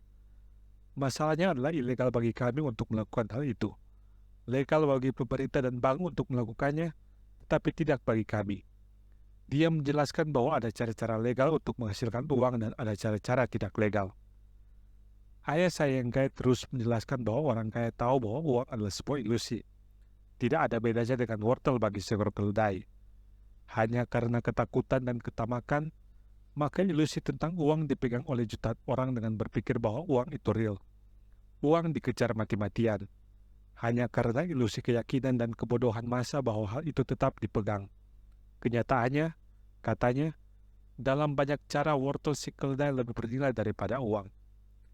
Dia membicarakan standar emas yang sedang berlangsung di Amerika, dan bahwa setiap rekening atau tagihan dolar adalah sertifikat perak. Yang membuatnya prihatin adalah rumor bahwa suatu hari kami akan menyeleweng dari standar emas, dan uang dolar kami tidak akan lagi menjadi sertifikat perak. Bila itu terjadi, anak-anakku, kepanikan besar akan terjadi. Hidup orang miskin, kelas menengah, dan orang bodoh akan hancur hanya karena mereka terus percaya bahwa uang adalah real dan bahwa perusahaan di mana mereka bekerja atau pemerintah akan mengurus nasib mereka. Kami sama sekali tidak mengerti apa yang dia bicarakan pada hari itu, tetapi dengan berjalannya waktu, hal itu semakin masuk akal. Melihat apa yang tidak pernah dilihat oleh orang lain. Sewaktu dia naik ke atas truk pick-up-nya, di luar toko swalayannya yang kecil dia mengatakan, teruslah bekerja anak-anakku, tetapi semakin cepat kalian melupakan kebutuhan akan upah yang kalian terima, semakin mudahlah kehidupan kalian nantinya. Teruslah memakai otak kalian, bekerjalah secara cuma-cuma, dan pikiran kalian akan segera menunjukkan pada kalian cara menghasilkan uang yang jauh melampaui apa yang pernah dapat saya bayarkan pada kalian. Kalian akan melihat hal-hal yang tidak pernah dilihat oleh orang lain. Banyak kesempatan ada di depan mata mereka. Sayangnya kebanyakan orang tidak pernah melihat kesempatan itu, karena mereka terobsesi untuk mencari uang dan jaminan keamanan. Jadi ya, hanya itu saja yang mereka dapatkan. Pada saat kalian melihat satu peluang, kalian akan melihatnya seumur hidup kalian. Pada saat kalian melakukan hal itu, saya akan mengajari kalian hal yang lain. Pelajarilah ini, dan kalian akan terhindar dari salah satu perangkap kehidupan yang paling besar. Kalian tidak akan pernah menyentuh boneka yang dilumuri getah nangka itu. Mike dan saya mengemasi barang kami dari toko dan pamit pada Bu Martin sambil melambaikan tangan. Kami pergi kembali ke taman, duduk di tempat yang sama, dan menghabiskan waktu beberapa jam untuk berpikir dan bertukar bertukar pikiran sambil ngobrol sana-sini. Kami menghabiskan minggu berikutnya di sekolah, berpikir dan berbicara. Selama 2 minggu lebih, kami terus berpikir, berbicara, dan bekerja tanpa upah. Pada akhir Sabtu yang kedua, saya kembali mengucapkan salam perpisahan pada Bu Martin dan memandangi rak buku komik dengan tatapan penuh kerinduan. Hal yang paling sulit karena tidak mendapatkan uang 30 sen setiap hari Sabtu adalah bahwa saya tidak punya uang sepeser pun untuk membeli buku-buku komik. Tiba-tiba, ketika Bu Martin mengucapkan salam perpisahan pada Mike dan saya melihat sesuatu yang sedang dia kerjakan yang sebelumnya tidak pernah saya lihat dia lakukan. Maksud saya melihat dia melakukannya, tapi saya tidak pernah memperhatikannya. Bu Martin sedang menggunting separuh halaman depan buku komik. Dia menyimpan bagian atas sampul buku komik itu dan membuang sisanya ke dalam sebuah kotak besar berwarna coklat. Saya pun lantas menanyakan apa yang dilakukan terhadap buku-buku komik itu, dan dia menjawab, "Saya membuangnya. Saya mau mengembalikan sampul bagian atas buku komik itu kepada distributornya untuk mendapatkan kredit ketika dia datang kembali membawa komik-komik baru. Dia akan datang 1 jam lagi." Mike dan saya menunggu 1 jam. Sang distributor pun tiba dan saya bertanya apakah kami dapat memiliki buku-buku komik itu. Dia menjawab, "Kalian dapat memilikinya jika kalian bekerja untuk toko ini, dan tidak untuk dijual kembali." Bisnis kami pun cerah kembali. Ibu Mike mempunyai sebuah ruangan kosong di basement yang tidak digunakan. Kami membersihkannya dan menumpuk ratusan komik di ruang itu. Tak lama kemudian, perpustakaan buku komik segera dibuka untuk umum. Kami mempekerjakan adik perempuan Mike yang sedang belajar untuk menjadi kepala perpustakaan. Dia meminta 10 sen dari tiap anak yang masuk ke perpustakaan itu, yang dibuka dari jam 2.30 sampai 4.30 sore setiap hari setelah sekolah. Pelanggan, anak-anak tetangga, bisa membaca buku komik sebanyak mereka bisa dalam waktu 2 jam itu. Itu adalah tawaran bagus buat mereka karena harga buku komik 10 sen per eksemplarnya, sementara mereka bisa membaca 5 atau 6 buku dalam 2 jam. Adik Mike akan memeriksa setiap anak yang hendak keluar, untuk memastikan bahwa mereka tidak membawa buku komik kami. Dia juga merawat buku-buku itu, mencatat beberapa anak yang datang setiap harinya, siapa saja mereka, dan komentar yang mungkin mereka sampaikan. Mike dan saya rata-rata mendapat $9,50 per minggu selama 3 bulan. Kami membayar adiknya $1 seminggu dan mengizinkan dia untuk membaca semua komik itu dengan cuma-cuma, yang jarang dia lakukan karena dia selalu belajar. Mike dan saya menjaga kesepakatan kami dengan bekerja di toko setiap hari Sabtu dan mengumpulkan komik dari toko lain. Kami memegang kesepakatan kami dengan si distributor dengan tidak menjual 1 komik pun. Kami membakarnya bila sebuah komik sudah terlalu kumal dan rusak. Kami berusaha membuka sebuah kantor cabang, tetapi kami tidak pernah bisa menemukan seorang yang bisa kami andalkan dan percaya seperti adik Mike. Pada usia dini, kami sudah mengetahui betapa sulitnya untuk mendapatkan staf yang baik. 3 bulan setelah perpustakaan dibuka, terjadi sebuah perkelahian di ruangan itu. Beberapa pengacau dari lingkungan lain memaksakan cara mereka dan memulai perkelahian itu. Ayah Mike menyarankan agar kami menutup usaha itu. Maka bisnis buku komik kami pun ditutup, dan kami berhenti bekerja pada hari Sabtu di toko swalayan itu. Bagaimanapun juga, ayah saya yang senang karena dia mempunyai hal-hal baru yang ingin dia ajarkan pada kami. Dia senang karena kami telah mempelajari pelajaran pertama kami dengan amat baik. Kami telah belajar untuk memiliki uang yang bekerja untuk kami. Dengan tidak dibayar atas kerja kami di toko, kami dipaksa untuk menggunakan imajinasi kami untuk mengidentifikasi peluang untuk menghasilkan uang.